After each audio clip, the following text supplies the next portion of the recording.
véritable amoureux, dit le rossignol. Nuit après nuit, je l'ai chanté, quoique je ne le connusse pas. Nuit après nuit, j'ai dit son histoire aux étoiles. Et maintenant, je le vois. Les négociants ne peuvent en faire emplette et on ne peut lui donner son poids d'or. Pourquoi pleure-t-il ?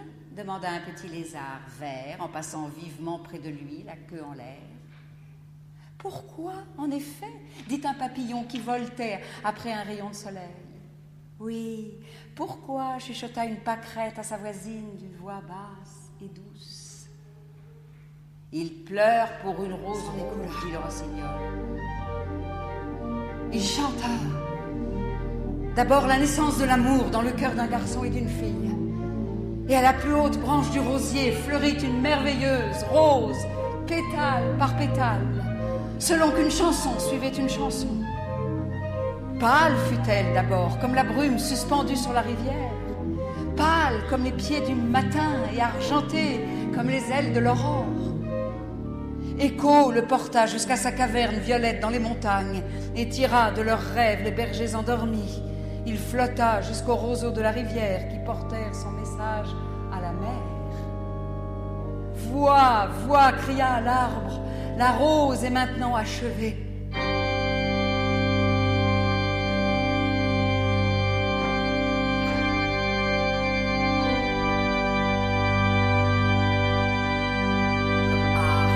Je ne connaissais pas les contes d'Oscar Wilde, mais en 2002, j'ai fait ce tableau que vous voyez derrière là. J'avais pensé à un rossignol. Bon, c'est vrai qu'on peut penser que ce sont d'autres oiseaux, mais j'avais pensé à un rossignol qui, par son chant, créerait une rose.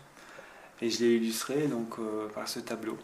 Vous vous rappelez que quand on m'avait demandé la première fois si je voulais faire suivre ce genre d'aventure avec vous, on s'était dit qu'on allait utiliser des contes. Moi, je vous ai dit que j'aimais beaucoup les contes. Ouais, c'est ça. Et puis en même temps, on se disait que ça serait bien qu'il y ait un côté un peu mystique dans les contes. Ça fait appel à tous les sens, aussi bien la vue, l'audition, il y a même les odeurs, il y a tout. Et puis en plus, ça raconte des histoires qui sont, qu'est-ce qu'on peut dire, pas morales, mais qui humanistes. La difficulté pour moi, c'est évidemment de créer un tableau dans le rythme du texte et de la musique. Donc pour ça, je ne me lance pas complètement dans le vide. J'ai commencé à faire quelques essais là pour la rose qu'on voit. C'est d'abord, avant d'être un tableau, c'est un spectacle. Ah oui.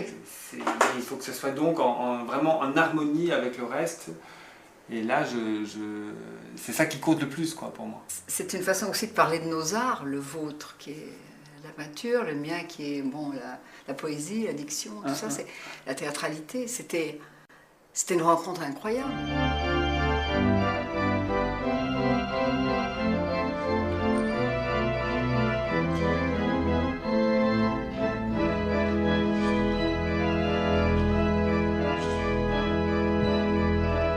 Il voyait l'énorme coupole de la cathédrale, suspendue comme une bulle au-dessus des maisons noyées d'ombre. Et les sentinelles fatiguées faisaient les 100 pas sur la terrasse brumeuse au bord de la rivière. Il se vit, en imagination, debout devant le maître-autel de la cathédrale, vêtu des beaux habits de roi. Et un sourire s'esquissa et s'attarda sur ses lèvres d'adolescent, illuminant d'un éclat brillant ses yeux sombres de forestier. Des dragons et d'horribles bêtes couvertes d'écailles, et les chacals arrivèrent en trottinant le long du sable, reniflant l'air. Et le jeune roi pleura et dit « Qui étaient ces hommes? Et que cherchaient-ils » Mais il se souvint de ses rêves, et il dit à ses seigneurs « Emportez ces objets, car je ne veux point m'en vêtir. »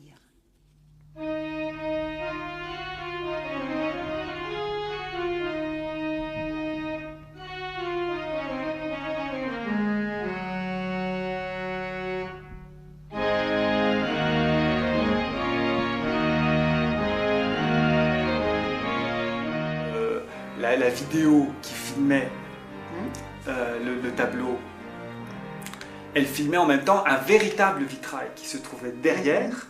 Et donc à l'écran, au grand écran, les images du tableau qui venait de se faire et les images du véritable vitrail se reliaient l'un à l'autre à un moment donné et créaient une unité encore complètement nouvelle et inattendue d'un vitrail réel et du tableau qui venait de se faire.